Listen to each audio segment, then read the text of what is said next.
Viewers, എല്ലാവർക്കും ദിജോസ് വേൾഡിൻ്റെ പുതിയൊരു വീഡിയോയിലേക്ക് സ്വാഗതം. ഇന്നത്തെ വീഡിയോയിൽ ഞാൻ സംസാരിക്കുന്നത് നമുക്ക് പ്രഗ്നൻ്റ് ആകുമ്പോഴുള്ള വജൈന ഡിസ്ചാർജും അതുപോലെ പീരിയഡ്സ് അടുക്കുന്നതിന് മുൻപുള്ള തൊട്ട് മുൻപുള്ള വജൈന ഡിസ്ചാർജും എങ്ങനെ മനസ്സിലാക്കാം എന്നുള്ളൊരു വിഷയത്തിനെ പറ്റിയിട്ടാണ്. വജൈന ഡിസ്ചാർജ്, അതായത് നമുക്ക് യോനിയിൽ നിന്ന് വരുന്ന സ്രവം, നമ്മുടെ മെൻസ്ട്രൽ സൈക്കിളിൻ്റെ ഓരോ സ്റ്റേജിലും ഓരോ തവണയായിട്ടും നമുക്ക് ഇത്തരത്തിലുള്ള യോനിയിൽ നിന്ന് സ്രവങ്ങൾ പുറപ്പെടുവിപ്പിച്ചുകൊണ്ടിരിക്കും. യോനി നമ്മൾ ഓവുലേഷൻ എടുക്കുന്നതിന് മുൻപായിട്ട് നമുക്ക് ഒരു എഗ് വൈറ്റ് ആയിട്ടുള്ള ടെക്സ്ചറിലുള്ള സെർവിക്കൽ മ്യൂക്കസ് ഉണ്ടാകും. അതുപോലെ തന്നെ നമ്മളിപ്പോൾ പീരിയഡ്സ് അടുത്തുകൊണ്ടിരിക്കുന്ന സമയത്തും നമുക്ക് ഇത്തരത്തിലുള്ള സെർവിക്കൽ മ്യൂക്കസ് ഉണ്ടാകും. അപ്പോൾ നമുക്ക് ആദ്യം തന്നെ പ്രഗ്നൻ്റ് ആകുമ്പോൾ സെർവിക്കൽ മ്യൂക്കസ് എങ്ങനെയുള്ളതാണെന്ന് നോക്കാം. നമ്മൾ പ്രഗ്നൻ്റ് ആകുമ്പോഴേക്കും നമ്മുടെ ശരീരത്തിലോട്ടുള്ള, നമ്മുടെ സർവിക്സിൻ്റെ ഭാഗത്തോട്ടുള്ള, നമ്മുടെ റീപ്രൊഡക്റ്റീവ് സിസ്റ്റത്തിലോട്ടുള്ള ബ്ലഡ് സർക്കുലേഷൻ അവിടെ ഇമ്പ്രൂവ് ആകും. ഇത്തരത്തിൽ ബ്ലഡ് സർക്കുലേഷൻ ഇമ്പ്രൂവ് ആകുന്നതും അതുപോലെ തന്നെ മറ്റുള്ള തരത്തിലുള്ള അണുക്കൾ പ്രവേശിക്കുന്നതും നമുക്ക് നമ്മുടെ വജൈനയ്ക്ക് തടയണം എന്നുള്ളത് കൊണ്ടും നമ്മുടെ ശരീരത്തിൽ നിന്ന് ഒരു പ്രത്യേക തരം വജൈനൽ ഡിസ്ചാർജ് ഉണ്ടാകും. നമ്മുടെ ശരീരത്തിൽ ഉണ്ടാകുന്ന പ്രൊജസ്ട്രോൺ ഹോർമോണിന്റെ ഏറ്റക്കുറച്ചിലുകൾ മൂലവും ഇത്തരത്തിലുള്ള വജൈനൽ ഡിസ്ചാർജ് നമുക്ക് സ്വാഭാവികമായിട്ട് കാണാറുണ്ട്. ഏറ്റക്കുറച്ചിലല്ല, ഏറ്റവും കൂടുതൽ വജൈനൽ ഡിസ്ചാർജ് ഈ ഒരു പ്രൊജസ്ട്രോൺ ഹോർമോൺ നമ്മൾ എടുക്കുന്ന സമയത്ത് കൂടുതലായിരിക്കും. അതുപോലെ തന്നെ നമ്മളിൽ പ്രൊജസ്ട്രോണിന്റെ ലെവൽ കൂടുമ്പോഴും ഇത്തരത്തിലുള്ള വജൈനൽ ഡിസ്ചാർജുകൾ കൂടുതലായിട്ട് നമുക്ക് കാണപ്പെടാറുണ്ട്. അപ്പോൾ ഈ ഒരു വജൈനൽ ഡിസ്ചാർജ്, നമുക്ക് പ്രഗ്നൻ്റ് ആകുന്ന സമയത്ത് ഉണ്ടാകുന്ന വജൈനൽ ഡിസ്ചാർജ് എന്ന് പറയുന്നത് നമ്മുടെ ഓവുലേഷൻ സമയത്ത് ഉണ്ടാകുന്നത് പോലെ പച്ചമുട്ടയുടെ വെള്ള കണക്കെയുള്ള ഒരു ഡിസ്ചാർജ് ആയിരിക്കും. നമുക്ക് നല്ലതുപോലെ വലിച്ചു നീട്ടാൻ കഴിയുന്ന സെർവിക്കൽ മ്യൂക്കസിനകത്ത് നമുക്ക് വൈറ്റ് കളറിലൊരു ഷെയ്ഡും അനുഭവപ്പെടും. ഒന്നുകിൽ വൈറ്റ് കളറിലുള്ള ഡോട്ടിനകത്ത് എഗ് വൈറ്റ് ടെക്സ്ചറിലുള്ള ഡിസ്ചാർജ് ആയിരിക്കും. അതല്ലെങ്കിൽ ഫുൾ വൈറ്റ് ആയിട്ടുള്ള, അതായത് ഒരു മിൽക്കി വൈറ്റ് ആയിട്ടുള്ള കളറിൽ നമുക്ക് നല്ലതുപോലെ വലിച്ചു നീട്ടാൻ സാധിക്കുന്ന, നല്ലതുപോലെ വഴുവഴുപ്പുള്ള ടൈപ്പുള്ള ഒരു ഡിസ്ചാർജ് ആയിരിക്കും നമുക്ക് പ്രഗ്നൻ്റ് ആകുന്ന സമയത്ത് ഉണ്ടാവുന്നത്. പ്രഗ്നൻ്റ് ആകുന്ന സ്ത്രീക്ക് വജൈനൽ ഡിസ്ചാർജ് എങ്ങനെയാണ് അനുഭവപ്പെടുന്നത് എന്നതിനെ പറ്റിയിട്ടുള്ള ഒരു ലൈവ് ഡെമോ നമ്മുടെ ചാനലിൽ ഞാൻ ചെയ്തിട്ടുണ്ട്. നിങ്ങൾ കണ്ടിട്ടില്ലെങ്കിൽ അതൊന്ന് കണ്ടു നോക്കുക. നമ്മുടെ യൂട്യൂബിൻ്റെ ഹിസ്റ്ററിയിൽ ആദ്യമായിട്ടൊരു ലൈവ് ഡെമോ കാണിച്ചിട്ടുള്ളത് ആ ഒരു വീഡിയോയിലാണ് കേട്ടോ. അതിൻ്റെ ലിങ്ക് ഞാൻ കൊടുക്കാം. അതിൻ്റെ ലിങ്ക് കൊടുക്കാനായിട്ട് സാധിച്ചിട്ടില്ല എങ്കിൽ നിങ്ങൾ Dijo's world pregnancy vaginal discharge live demo എന്ന് സെർച്ച് ചെയ്ത് കഴിഞ്ഞ് കഴിഞ്ഞാൽ നിങ്ങൾക്ക് ലഭിക്കുന്നതാണ്. അതുപോലെ തന്നെ ഇനി പീരിയഡ്സ് ആകുമ്പോഴുള്ള വജൈനൽ ഡിസ്ചാർജ് എങ്ങനെയാണ് അനുഭവപ്പെടുന്നതെന്ന് നമുക്ക് നോക്കാം. പീരിയഡ്സിന്റെ വജൈനൽ ഡിസ്ചാർജ് എന്ന് പറയുന്നത് കുറച്ച് കട്ടിയായിട്ടുള്ള, ഒരുപാട് നമുക്ക് വലിച്ചു നീട്ടാൻ സാധിക്കാത്ത തരത്തിലുള്ള വജൈനൽ ഡിസ്ചാർജ്, ഒരു ലൈറ്റ് യെല്ലോ ആയിട്ടുള്ള കളറിലോ അല്ലെങ്കിൽ ഒരു ക്രീമിന്റെ ഒരു ടെക്സ്ചറിലോ ഉള്ള ഒരു ഡിസ്ചാർജ് ആയിരിക്കും നമുക്ക് ഈ ഒരു സമയത്തും കൂടുതലായിട്ടും കാണപ്പെടുന്നത്. ഇനി എപ്പോ മുതലാണ് ഈ ഒരു വജൈനൽ ഡിസ്ചാർജ് നമുക്ക് കാണപ്പെടുന്നത് എന്ന് നമുക്ക് നോക്കാം. ഓവുലേഷൻ കഴിഞ്ഞിട്ട് ഒരു ഇംപ്ലാന്റേഷൻ നടക്കുന്ന സമയം, അതായത് ഇംപ്ലാന്റേഷൻ കഴിഞ്ഞിട്ടുള്ള ഒരു 12 ഡേയ്സ് ഒക്കെ കഴിയുമ്പോഴായിരിക്കും. ആ 12 ഡേയ്സ് ഒക്കെ കഴിഞ്ഞ് ഏകദേശം നമ്മൾ നമ്മുടെ പീരിയഡ്സിനെ അപ്രോച്ച് ചെയ്യാൻ പോകുന്ന ഒരു 2-3 ദിവസം ഉണ്ടാവുമല്ലോ. ഈ 3ാമത്തെ ദിവസം മുതലൊക്കെ ആയിരിക്കും നിങ്ങൾക്ക് ആ പീരിയഡ്സിന് സമാനമായിട്ടുള്ള ഒരു വജൈനൽ ഡിസ്ചാർജ് കണ്ടുവരുന്നത്. ആ സമയമൊക്കെ ആവുമ്പോഴേക്കും നമുക്ക് ആ പ്രൊജസ്ട്രോൺ ഹോർമോൺ ഒന്ന് ഡ്രോപ്പ് ആവും. കാരണം പ്രൊജസ്ട്രോൺ ഹോർമോൺ ഒന്ന് ഡ്രോപ്പ് ആയിട്ട് വേണം നമ്മുടെ എൻഡോമെട്രിയൽ ലൈനിങ് ഷെഡ് ആവാനായിട്ടുള്ള ഒരു സിഗ്നൽ അവിടെ എത്താൻ വേണ്ടിയിട്ട്. അപ്പൊ ഈ പ്രൊജസ്ട്രോൺ ഹോർമോൺ ഒന്ന് ഡ്രോപ്പ് ആകുന്നതിന്റെ ഭാഗമായിട്ട് നമുക്ക് ഇത്തരത്തിലുള്ള വജൈനൽ ഡിസ്ചാർജുകൾ നോർമലി കണ്ടുവരാറുണ്ട്. ഏറ്റവും കൂടുതൽ സ്ത്രീകളിൽ ഈ ഒരു വജൈനൽ ഡിസ്ചാർജ് നമുക്ക് അനുഭവപ്പെടുന്നത് പീരിയഡ്സ് ആകാൻ പോകുന്നതിന് ഒരു 2 ദിവസമോ മാക്സിമം ഒരു 3 ദിവസമോ ഒക്കെ മുൻപായിരിക്കും ഉണ്ടാവുന്നത്.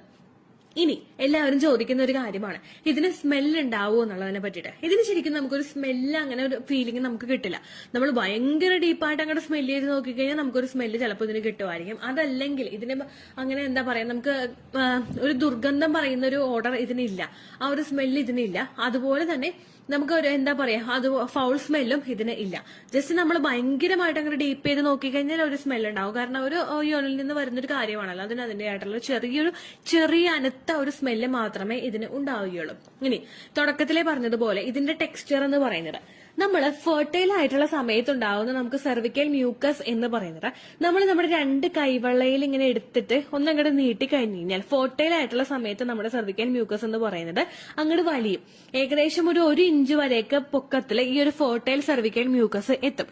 എന്നാൽ നേരെ മറിച്ച് ഈ ഒരു സെർവിക്കൽ മ്യൂക്കസ് എന്ന് പറയുന്നത് ഭയങ്കര സ്റ്റിക്കി ആയിരിക്കും. സ്റ്റിക്കി എന്ന് പറയുന്നത് ഇങ്ങനെ ഒട്ടുന്ന തരത്തിലുള്ള സെർവിക്കൽ മ്യൂക്കസ്, അതായത് നമ്മളിപ്പോ ഒരു ഭാഗത്ത് നിന്ന് ഇങ്ങനെ പൊളിച്ചിങ്ങനെ എടുത്തു കഴിഞ്ഞാൽ, നമ്മൾ 2 കൈവെള്ളയുടെ ഇളയിൽ നിന്ന് ഇങ്ങനെ പൊളിച്ചിങ്ങനെ കൈ ഇങ്ങനെ വിരലിങ്ങനെ അകത്ത് നോക്കി കഴിഞ്ഞാൽ ഒരു വിരലിന്റെ ഭാഗത്തുനിന്ന് വിട്ടുപോരുന്ന തരത്തിലുള്ള ഡിസ്ചാർജ് ആയിരിക്കും ഈ ഒരു ഡിസ്ചാർജ് എന്ന് പറയുന്നത്.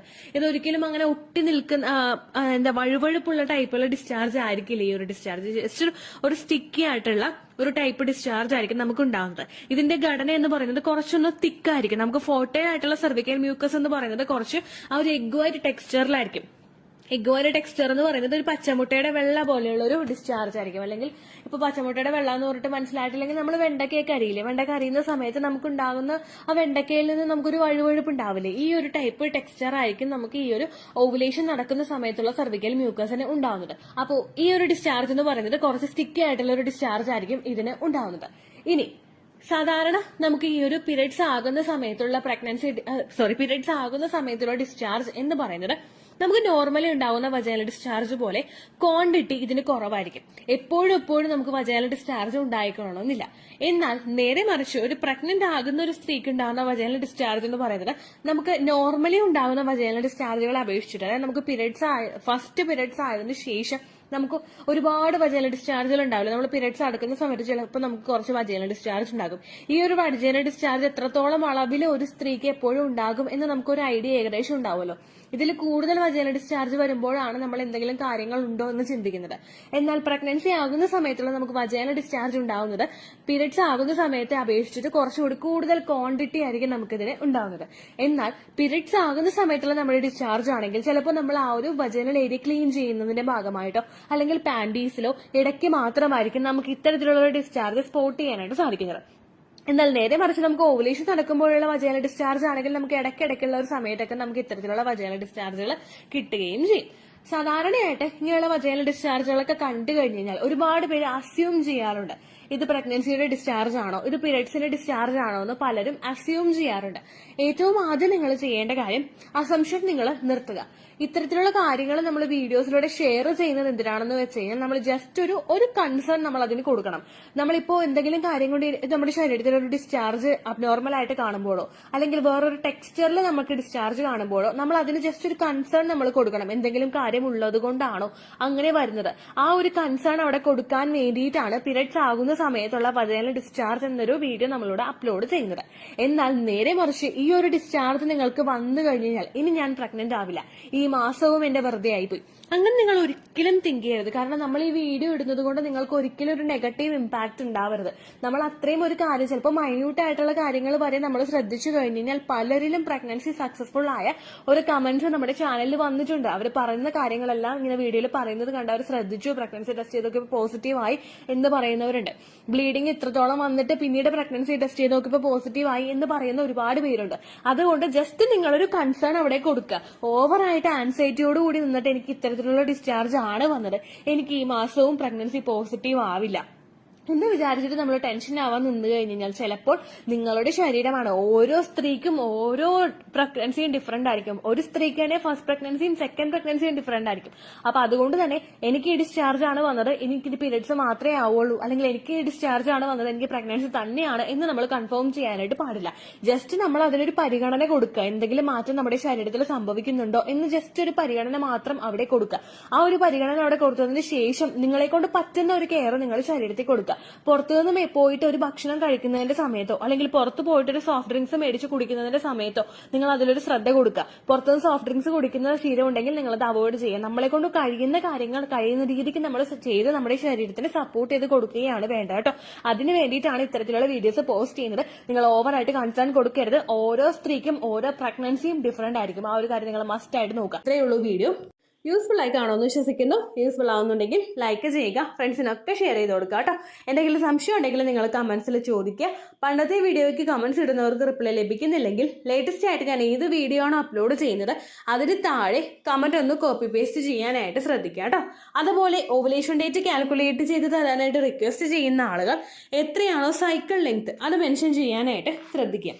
സൈക്കിൾ ലെങ്ത് എന്നതുകൊണ്ട് ഉദ്ദേശിച്ചത് ഓരോ മാസവും എത്ര ദിവസം കൂടുമ്പോഴാണോ ബ്ലീഡിങ് വരുന്നത് അതാണ് സൈക്കിൾ ലെങ്ത്. കഴിഞ്ഞ മാസം ഒരു 8-ാം തീയതിയാണ് ബ്ലീഡിങ് ആയതെങ്കിൽ ഈ മാസം 6-ാം തീയതിയാണ് ബ്ലീഡിങ് ആയതെങ്കിൽ കഴിഞ്ഞ മാസം 8-ാം തീയതി മുതൽ ഈ മാസം 6-ാം തീയതി വരെ എത്ര ദിവസമുണ്ടോ അത് കാലണ്ടറിൽ എണ്ണി തിട്ടപ്പെടുന്നതാണ് നിങ്ങളുടെ സൈക്കിൾ ലെങ്ത്. സൈക്കിൾ ലെങ്ത് നമ്മൾ കൃത്യമായിട്ട് കാൽക്കുലേറ്റ് ചെയ്യുകയാണെങ്കിൽ ഓവുലേഷൻ ഡേറ്റ് എളുപ്പത്തിൽ കണ്ടുപിടിക്കാൻ വേണ്ടിയിട്ട് ഒരുപാട് ആപ്ലിക്കേഷൻസും ഒരുപാട് ഓൺലൈൻ ആയിട്ടുള്ള വെബ്സൈറ്റുകളും ഇന്ന് നമുക്ക് അവൈലബിൾ ആണ്. പ്ലേ സ്റ്റോറിൽ പോയിട്ട് ഓൺലൈൻ ഓവുലേഷൻ ട്രാക്കർ എന്ന് ടൈപ്പ് ചെയ്ത് കഴിഞ്ഞാൽ നിങ്ങൾക്ക് അതുമായിട്ട് ബന്ധപ്പെട്ടിട്ടുള്ള ആപ്ലിക്കേഷൻസ് കിട്ടും. അത് പറ്റുന്നില്ല എങ്കിൽ ഗൂഗിളിൽ പോയിട്ട് ഓൺലൈൻ ഓവുലേഷൻ കാൽക്കുലേറ്റർ എന്ന് ടൈപ്പ് ചെയ്ത് കഴിഞ്ഞാൽ അതുമായിട്ട് ബന്ധപ്പെട്ടിട്ടുള്ള വെബ്സൈറ്റുകൾ നിങ്ങൾക്ക് കിട്ടും. അതിൽ നിങ്ങളുടെ ലാസ്റ്റ് മന്തിലെ മെൻസ്ട്രേഷൻ്റെ ഡേറ്റും ഒപ്പം ഞാൻ ഈ പറഞ്ഞ രീതിക്ക് നിങ്ങൾ കാൽക്കുലേറ്റ് ചെയ്യുന്ന സൈക്കിൾ ലെങ്ത്തും എൻ്റർ ചെയ്ത് കൊടുക്കുകയാണെങ്കിൽ നിങ്ങൾക്ക് കൃത്യമായിട്ട് ഓവുലേഷൻ ഡേറ്റ് കണ്ടുപിടിക്കാനായിട്ട് സാധിക്കും. ഫെർട്ടൈൽ ടൈം പീരീഡും നിങ്ങൾക്ക് കിട്ടും. അതായത് എത്ര ദിവസം മുതൽ കോൺടാക്ട് ചെയ്ത് തുടങ്ങിക്കഴിഞ്ഞാൽ നിങ്ങൾ പ്രഗ്നൻ്റ് ആകും എന്നുള്ളൊരു ഡേറ്റും നിങ്ങൾക്ക് പ്രോപ്പറായിട്ട് കിട്ടും കേട്ടോ. ഇത് കാൽക്കുലേറ്റ് ചെയ്യുന്ന സമയത്ത്, സൈക്കിൾ ലെങ്ത് കാൽക്കുലേറ്റ് ചെയ്യുന്ന സമയത്ത് നിങ്ങളുടെ ആ ഒരു കലണ്ടറിൽ നോക്കി തന്നെ നിങ്ങൾ കാൽക്കുലേറ്റ് ചെയ്യുക. പല മാസങ്ങളിലും 30-31 ദിവസമുണ്ട്, അതുകൊണ്ടാണ് അങ്ങനെ പറഞ്ഞത്. ഒപ്പം നിങ്ങൾക്ക് ബ്ലീഡിങ് തുടങ്ങിയ ദിവസത്തിന് വേണം നിങ്ങൾ ഡേ 1 ആയിട്ട് എടുക്കാൻ വേണ്ടിയിട്ട്. സ്പോട്ടിങ് തുടങ്ങിയ ദിവസത്തിനെ, അതായത് ചെറുതായിട്ട് ഡിസ്ചാർജ് പോയി തുടങ്ങിയ ദിവസത്തിനെ നിങ്ങൾ കൺസിഡർ ചെയ്യേണ്ട ആവശ്യം ഇല്ല കേട്ടോ. അപ്പോൾ ഇത്രയേ ഉള്ളൂ വീഡിയോ. അടുത്തൊരു വീഡിയോ ആയിട്ട് നമുക്ക് വീണ്ടും കാണാം. ബൈ.